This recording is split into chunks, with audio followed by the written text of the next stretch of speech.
طارق صاحب N R O نہیں ملے گا، نہیں ملنا چاہیے. یہ ایسی میرے خیال میں گالی بن چکی ہے پاکستانی سیاست میں کہ کوئی اس کو اپنے ماتھے پہ سجانا پسند نہیں کرے گا. سزا بھی ہونی چاہیے. جن لوگوں نے لوٹا ہے وہ ہمیں شہزاد اکبر نے 2.5 سال کہانیاں سنا کے تو رٹا دی ہیں وہ کتابیں ساری. اب سزا کی باری آئی ہے تو ان کے پاس کاغذ پتر نہیں ہے، ضمانتیں ہو جاتی ہیں. تو مافیا کو سزا کیسے ملے؟ بسم اللہ الرحمن الرحیم. بہت شکریہ ندیم ملک صاحب. سب سے پہلے تو میں ملک صاحب جس موضوع سے آپ نے اپنے پروگرام کا آغاز کیا اس حوالے سے تھوڑی سی بات میں یہ کرنا چاہوں گا کہ میں پہلے تو بہت پرزور الفاظ میں اور اپنے پورے جذبات کے ساتھ بہت مذمت کرتا ہوں جو مناظر اس وقت ہم دیکھ رہے ہیں. اسرائیل جس طرح نہتے فلسطینیوں پر اور بالخصوص بچوں پر اور عورتوں پر مظالم ڈھا رہا ہے، یہ انتہائی افسوسناک ہے، انتہائی قابل مذمت ہے. اور میں سمجھتا ہوں کہ ان کی مذمت کرنے کے لیے آپ کا مسلمان ہونا بھی ضروری نہیں ہے، انسان ہونا ہی کافی ہے.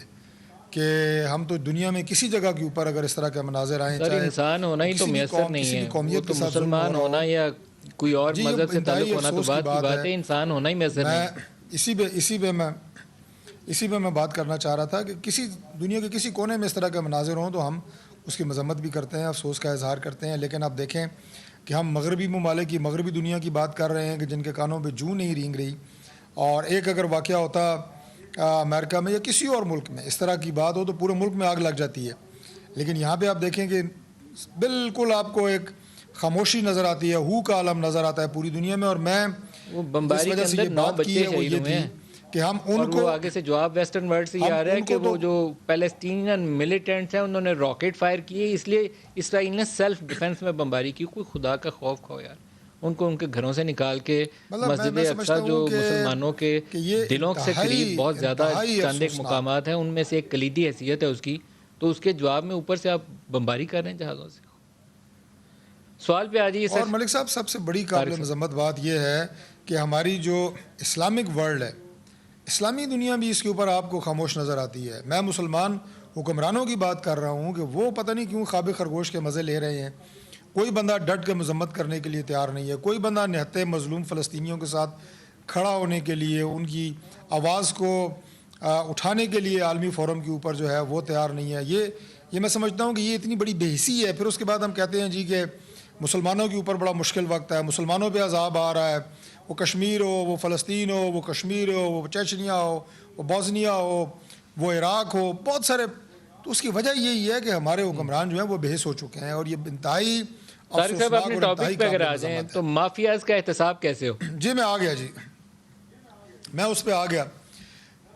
دیکھیں ملک صاحب، اگر آپ کا ارادہ یہ ہو کہ آپ نے واقعی احتساب کرنا ہے ان لوگوں کا جنہوں نے پاکستان کی دولت کو لوٹا ہے، قومی خزانے کو لوٹا ہے، تو اس کا طریقہ کار مختلف ہوتا ہے. بنیادی طور پہ آپ کے دل، دماغ اور ذہن میں ایک نفرت اور کدورت بھری ہوئی ہے، کینہ پروری ہے ایک خاندان کے خلاف.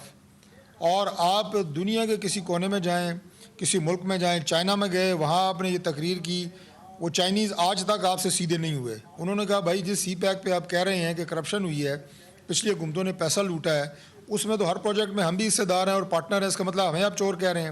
آج تک چائنیز آپ سے سیدھے نہیں ہوئے.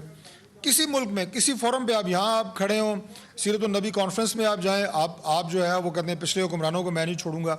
آپ مت چھوڑیں جس نے چوری کی ہے، جس نے کرپشن کی ہے، لیکن یہ بغض اور کینہ نکال کے آپ کو کام کرنا پڑے گا جو کہ آپ نہیں کر سکتے. آپ میں صلاحیت ہی نہیں ہے.